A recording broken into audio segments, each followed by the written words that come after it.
Halo, Assalamualaikum warahmatullahi wabarakatuh. Bertemu kembali dengan saya, Rubianto, dari SMP Negeri 81 Jakarta, Jalan Monumen Pancasila Sakti, Lubang Buaya, Jakarta Timur. Pada pembelajaran Pendidikan Pancasila dan Kewarganegaraan kelas 9 semester ganjil. Hari ini kita akan melanjutkan pembahasan yang kemarin, yaitu pokok-pokok pikiran pembukaan Undang-Undang Dasar 45. Dalam PJJ ini kita mempelajarinya jadi hanya memahami pokok-pokok pikiran pembukaan Undang-Undang Dasar 45 ya. Untuk memulai jangan lupa presensi ya lewat koordinator mapel, kemudian nanti dari koordinator mapel menyampaikan kehadiran teman-temannya ke Bapak.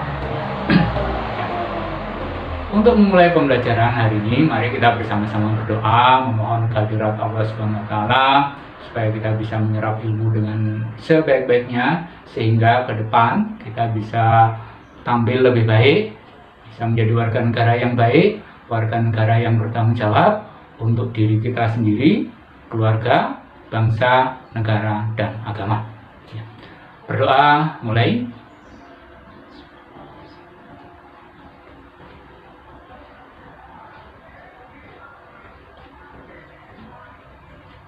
Amin. Selesai. Terima kasih. Ya, pembelajaran hari ini apa yang ingin kita capai? Ada 6 yang ingin kita capai pada pembelajaran hari ini. Yang pertama adalah menghargai isi alinea dan pokok pikiran pembukaan Undang-Undang Dasar 45 sebagai wujud rasa syukur kita kepada Tuhan Yang Maha Esa, Allah Subhanahu wa taala. Yang kedua adalah menunjukkan sikap jujur, disiplin, dan bertanggung jawab dalam pembelajaran ini ya. Kemudian yang ketiga mendeskripsikan pokok-pokok pikiran pembukaan Undang-Undang Dasar 45. Kemudian yang keempat adalah kamu bisa mendeskripsikan arti penting pokok pikiran pembukaan Undang-Undang Dasar 45. Dan berikutnya kamu bisa menunjukkan sikap dan perilaku positif terhadap pokok-pokok pikiran pembukaan Undang-Undang Dasar 45. Dan yang terakhir kamu bisa menyusun laporan tentang telaah pokok-pokok pikiran pembukaan Undang-Undang Dasar 45. Nah, untuk itu ikuti pembelajaran ini dengan sebaik-baiknya, tambah literatur yang lain, buku paket dibaca, kemudian kamu bisa mencari tambahan dari internet, sehingga dengan begitu kamu bisa mencapai KKM yang tinggi ya, di atas KKM ya, nilai yang tinggi di atas KKM. Kita mulai. Materi yang pertama, pokok-pokok pikiran pembukaan Undang-Undang Dasar 45. Pembukaan Undang-Undang Dasar kita yang terdiri dari 4 alinea itu memiliki 4 pokok pikiran. Artinya pembukaan Undang-Undang Dasar kita itu di garis besarnya ide awalnya pokok pikiran itu ada 4 ya. Yang pertama adalah pokok pikiran persatuan. Pokok pikiran persatuan ini bahwa negara kita melindungi segenap bangsa dan seluruh tumpah darah. Artinya bahwa kita menyusun negara itu adalah untuk melindungi kita dari Sabang sampai Merauke, dari Natuna sampai Pulau Rote. Berbagai-bagai suku yang ada di Indonesia, berbagai-bagai pemeluk agama, berbagai-bagai ras, berbagai golongan. Ya. Jadi kita membentuk negara adalah berdasarkan persatuan dari berbagai-bagai keanekaragaman tersebut. Ya. Kemudian dengan persatuan itu, maka penyelenggara negara dan warga negara, setiap warga negara, itu wajib mengutamakan kepentingan negara di atas kepentingan pribadi dan golongan. Itu pokok pikiran persatuan. Yang kedua, pokok pikiran keadilan sosial. Negara hendak mewujudkan keadilan sosial bagi seluruh rakyat Indonesia. Jadi kita membentuk negara itu, kita berpayah-payah membentuk negara, berjuang membentuk negara adalah untuk mewujudkan keadilan sosial bagi seluruh rakyat Indonesia. Siapa saja rakyat Indonesia itu, dari Sabang sampai Merauke, di desa, di kota, laki-laki, perempuan, tua, muda, ya. Sejahtera, adil, sejahtera. Ya. Nah, mencapai adil dan sejahtera itu, maka kita menyerahkan ya. Jadi rakyat menyerahkan kepada penyelenggara negara untuk menentukan jalan bagaimana cara mencapai kesejahteraan itu, keadilan itu, dan membuat aturan bagaimana supaya seluruh rakyat bisa adil sejahtera. Warga negara, siapapun kita itu, punya hak dan kewajiban untuk sejahtera. Jadi sejahtera, adil sejahtera itu tidak semata-mata hak saja, tapi juga kewajiban. Ya, artinya untuk sejahtera itu kita harus mengupayakan diri. Dalam hal kamu belajar sekarang ini adalah bagaimana kamu ke depan bisa memenuhi kebutuhan hidup sendiri. Nah, itu pokok pikiran keadilan sosial. Yang ketiga, pokok pikiran ketiga adalah kedaulatan rakyat. Artinya bahwa kita membentuk negara itu adalah negara republik. Kekuasaan tertinggi ada di tangan rakyat. Nah, karena kekuasaan tertinggi ada di tangan rakyat, maka kita sebagai rakyat ini dalam menyelenggarakan negara memiliki wakil-wakil. Karena itu kita ada pemilu, pemilihan umum yang langsung, umum, bebas, rahasia, jujur, dan adil. Kita memilih presiden, wakil presiden, kepala daerah, anggota DPR, anggota DPD, dan DPRD. Kita bermusyawarah dalam menghadapi atau menyusun segala sesuatu, membicarakan sesuatu kita dengan musyawarah. Kita harapkan musyawarah itu untuk mencapai mufakat. Walaupun dalam deras arus globalisasi ini kita juga masih atau kita menerima suara terbanyak. Tapi negara atau Pancasila mengharuskan kita atau mengupayakan kita supaya mufakat. Musyawarah mufakat. Itu pokok pikiran yang ketiga, kedaulatan rakyat. Yang keempat, pokok pikiran ketuhanan. Pokok pikiran ketuhanan ini negara berdasarkan ketuhanan yang Maha Esa dengan dasar kemanusiaan yang adil dan beradab. Artinya bahwa dalam kita sebagai warga negara ini meyakini suatu ajaran agama tertentu atau menganut kepercayaan tertentu, itu harus didasarkan kepada kemanusiaan. Artinya bahwa kita semua manusia ini, siapapun kita, adalah ciptaan Tuhan yang Maha Esa, sama derajatnya, sama martabatnya, ya. Jadi kita memperhatikan apa derajat dan martabat, ya.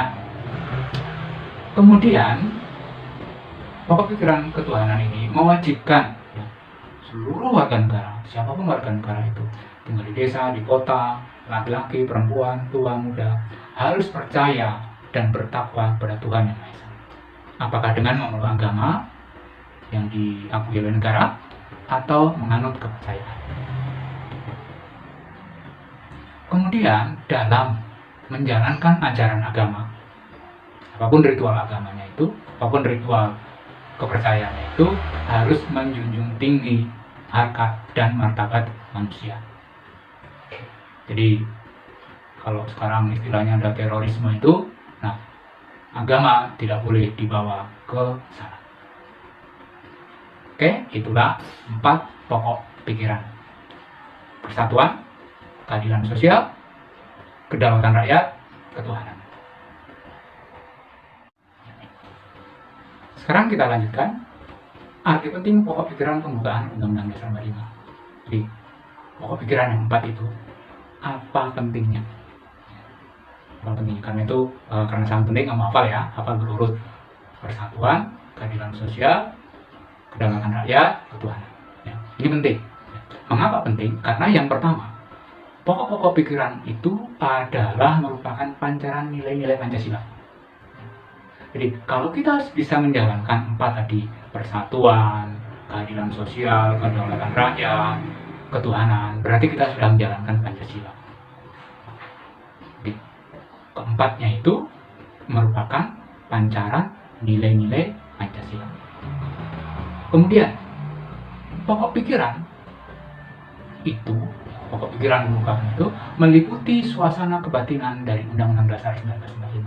Jadi ruh Undang-Undang Dasar 45 itu adalah 4. Jadi, persatuan, keadilan sosial, kedaulatan rakyat, ketuhanan itu menjadi ruh dari batang tubuh dan pasal-pasal Undang-Undang Dasar 1945.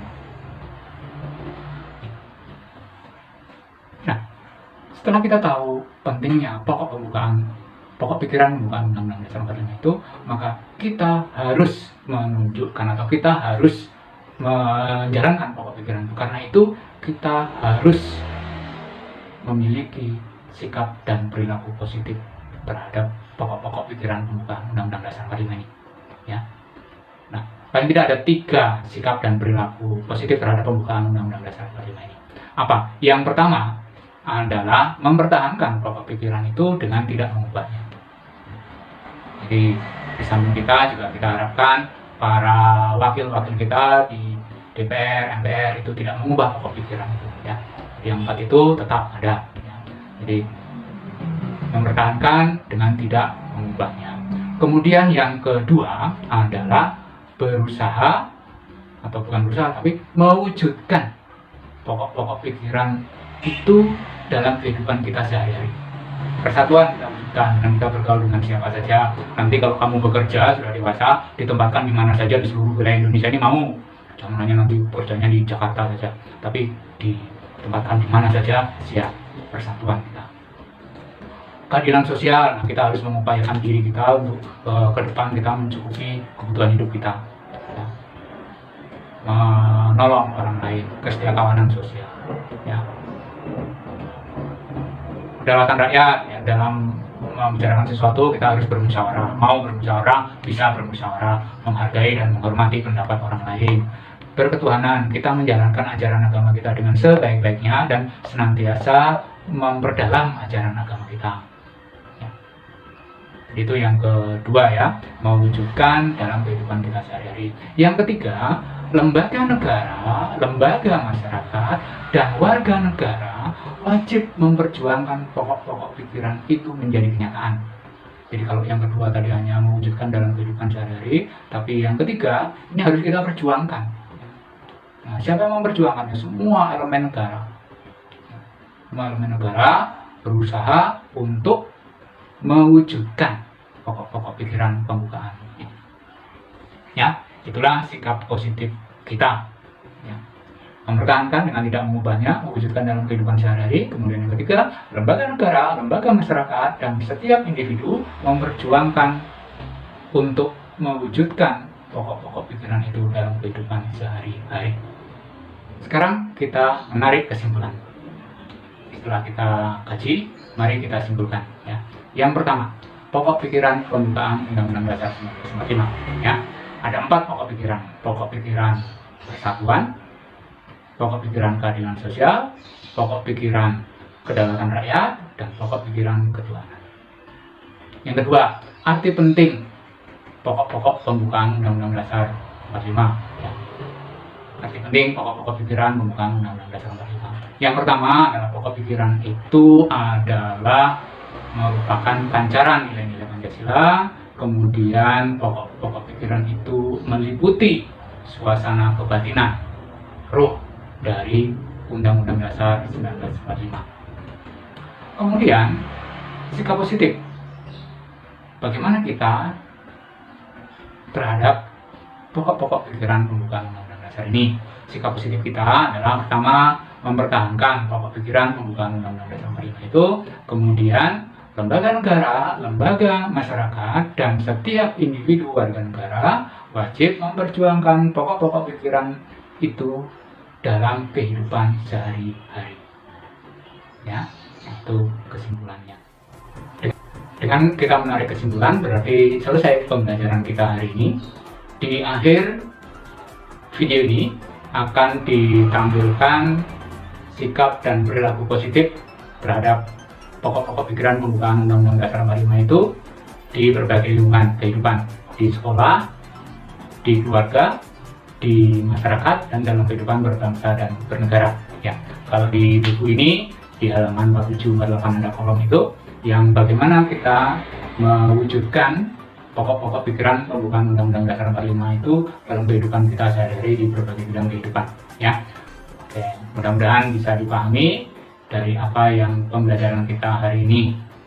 Sekian, kita tutup pertemuan hari ini, pertemuan kali ini dengan sama-sama mengucap alhamdulillah. Alhamdulillahirrahmanirrahim.